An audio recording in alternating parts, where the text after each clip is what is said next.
My husband had been unreasonably ignoring me since Christmas. In an attempt to repair our relationship, I made a special New Year's dish and said to him on New Year's morning, "Happy New Year." Silence. I had hoped for a response at least during the New Year, but that hope was quickly betrayed. Despite feeling hurt inside, I decided to talk to my husband. "I worked hard to prepare a special dish. Will you try it?" Then, the next moment, my husband silently dumped the stack of boxes on the table into the trash. "What are you doing?" My husband continued to stare at me in silence, with a smirk on his face. Seeing that expression, I reached my limit. I can't be with this man as a wife any longer. I then silently confronted him with the divorce papers. 1 month later, my husband's life would be hell. My name is Zoe Sanders, and I'm 29 years old. I've been married for 2 years and am a stay-at-home mom. My husband's name is Mark. We met through a friend's introduction. Mark, who works for a major advertising agency, approached me from the beginning. Having had few romantic relationships, I immediately fell in love and started dating. After 2 years of dating, Mark proposed to me, and I happily accepted. "I really like kids. I want them soon." Mark, you're in a hurry. But I like children too. I hope we'll be blessed. After that conversation, Mark's expression turned serious. "I need to go and tell my mom about our marriage." "I hope she'll be happy." "My mother will be overjoyed. I'm her only daughter getting married." Actually, I was raised in a single-parent household. When I was 3 years old, my parents separated, and my mother took me with her. I have vague memories of my father, and we haven't met since then. I think he was a kind person, but I don't know the details of their separation. I haven't inquired about the circumstances that led to their separation. But since my mother seemed unwilling to talk about it, I have never probed further. Since then, I was raised by my mother, growing up as the only daughter. Our life was modest, but as a parent and child, we supported each other and our bond was strong. When I reported my marriage to my mother, she jumped for joy. "Zoe, be happy. Mark, please, take care of my daughter." My mother said this with tears in her eyes, and Mark responded with a smile. "Of course, Mom." I felt the greatest happiness at the sight of it. I was convinced that I would spend my life with Mark. "That's right, Zoe. Did you inform Hannah about the marriage?" "Oh yes, Hannah was delighted too. Of course, I'll invite her to the wedding." Hannah is the name of my childhood friend. We grew up in the same neighborhood, went to the same nursery school, and stayed together until high school. Hannah got along well with my mother. Now she lives a little away. When I reported my marriage to her, she also told me that she was dating someone with the intention of marriage. After that, Mark and I registered our marriage and had a wedding as planned. Hannah attended the ceremony, and I was at peak happiness. The only thing that was a mystery was the gorgeous floral arrangement that arrived at the ceremony from an unknown sender. I quickly forgot about it. Later, I became a housewife at Mark's request, and our married life began. However, within a year, our relationship became awkward. The cause was our inability to have children. It seems it didn't work this month either. As I reported this with my shoulders drooped, Mark told me in an annoyed tone, "Again? When will you get pregnant?" There's no need to say it like that. I've been saying I like kids and want them for a long time. Maybe it's because you're not making enough of an effort that we can't have a child. I'm doing my best. You're not fulfilling your duties as a wife, even though I'm the one providing for you. With teary eyes, I looked down, and Mark left, muttering something.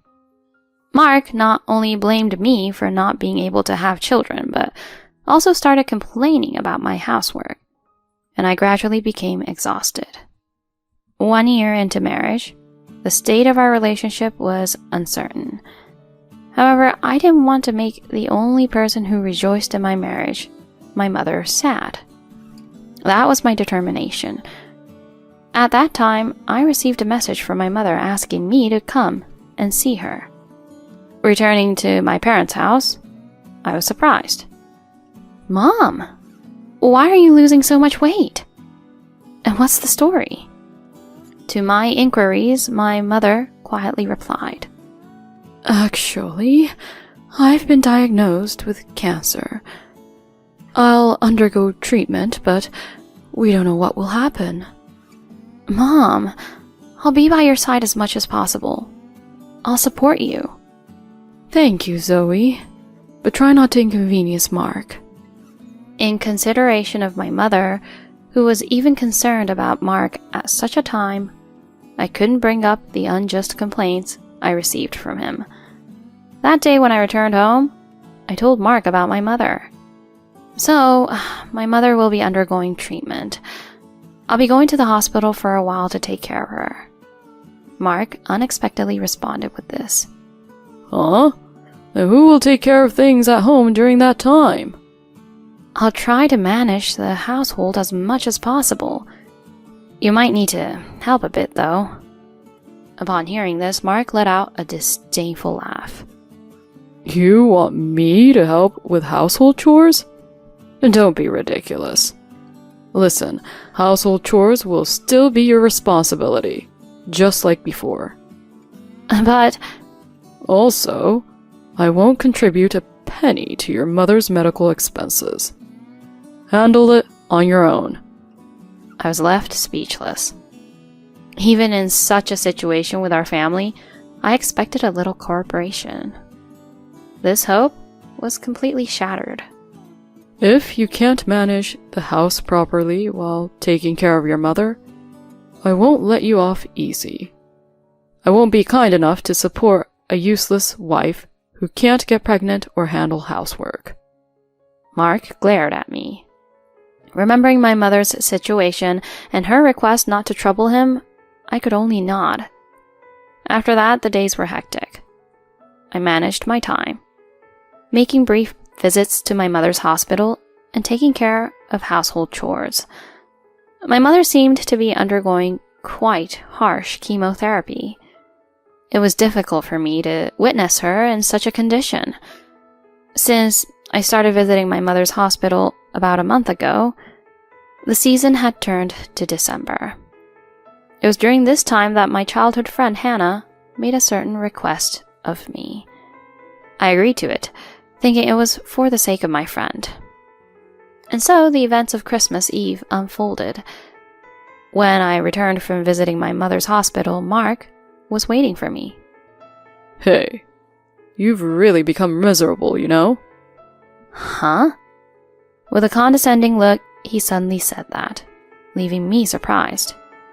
What are you talking about? Don't play dumb. You truly are the worst wife ever. I don't want to hear anything from you anymore. What? After that, no matter how many times I tried to talk to Mark, he wouldn't respond. Since then, Mark started ignoring my existence. No matter how much I spoke to him, he wouldn't answer. Even a simple greeting like goodbye or welcome back was met with averted eyes and a sigh. Living like this, my mental state was gradually deteriorating. Being criticized was painful, but being ignored made me feel like my worth had disappeared.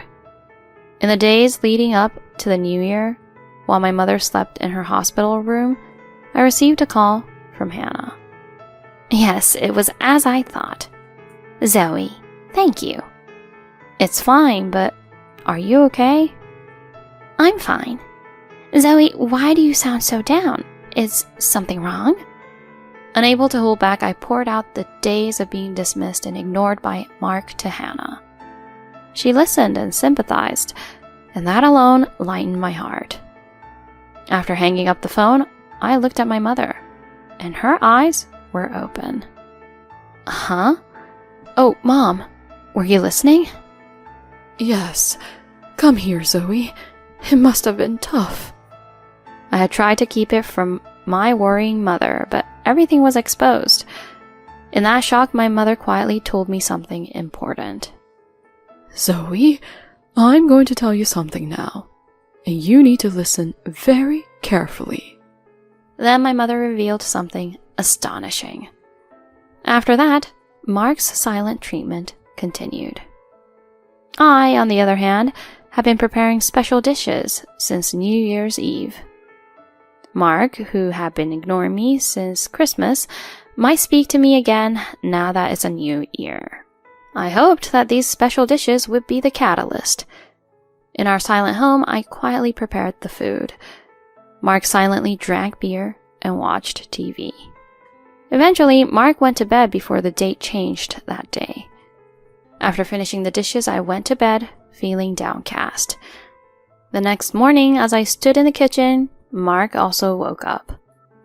Happy New Year!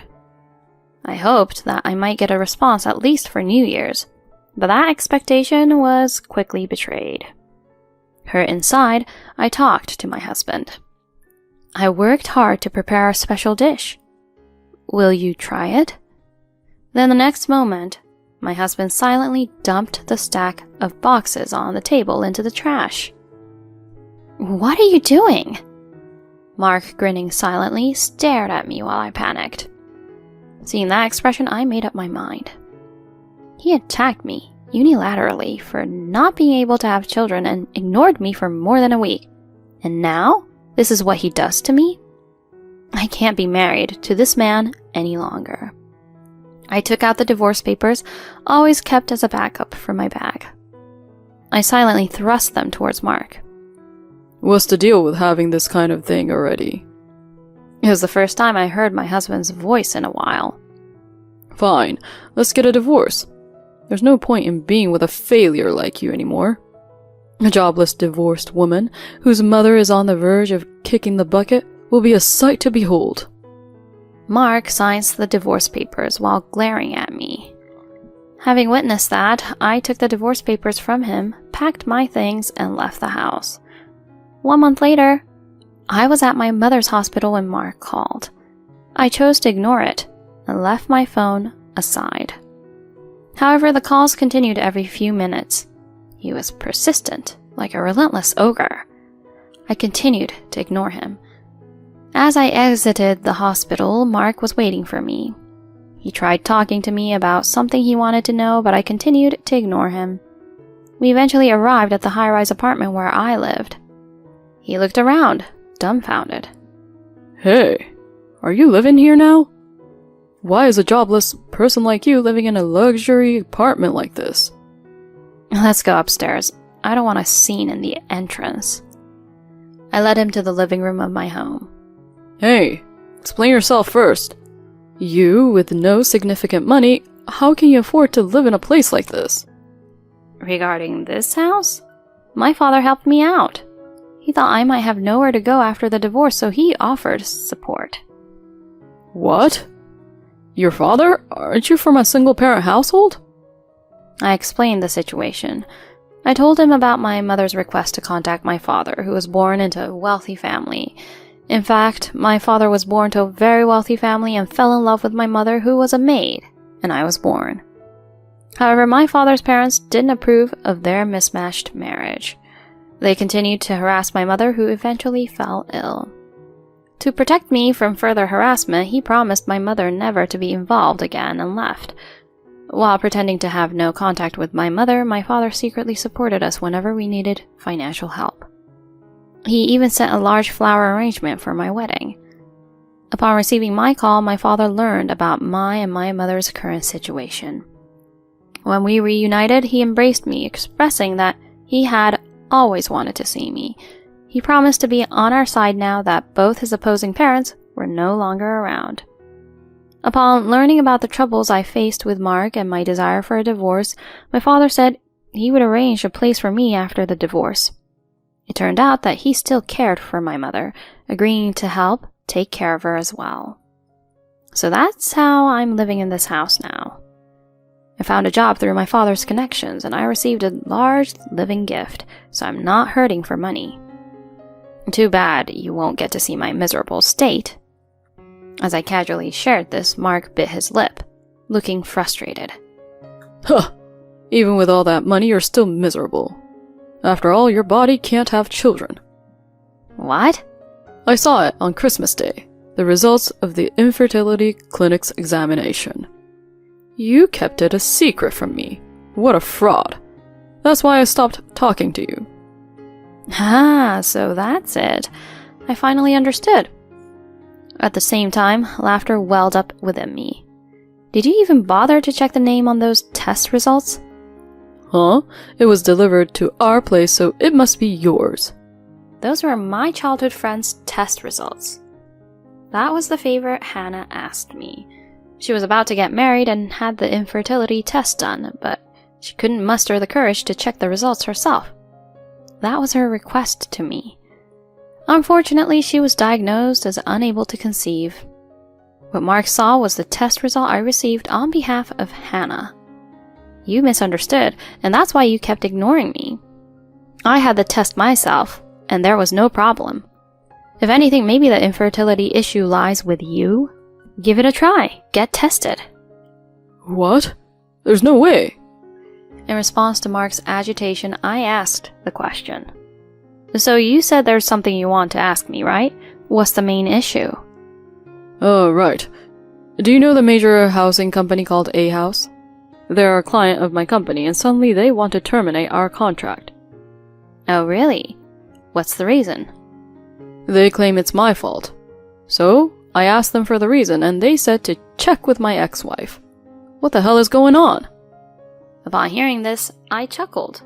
Mark looked bewildered. What the hell is happening? Do you know the name of the president of A House?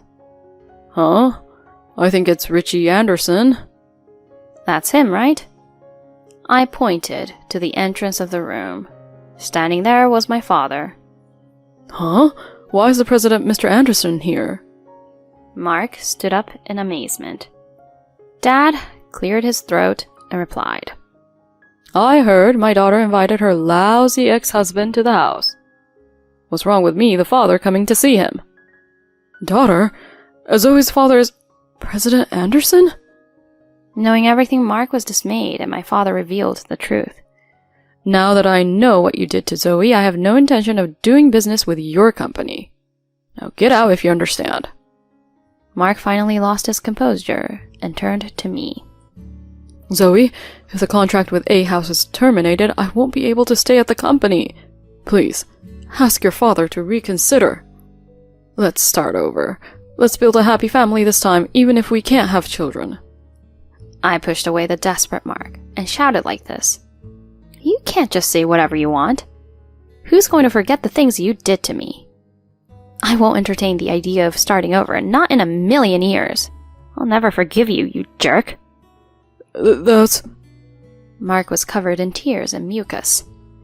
My father, grabbing him by the collar, kicked him out of the house. Later on, Mark faced dismissal from the company as a form of accountability for the contract termination initiated by A House.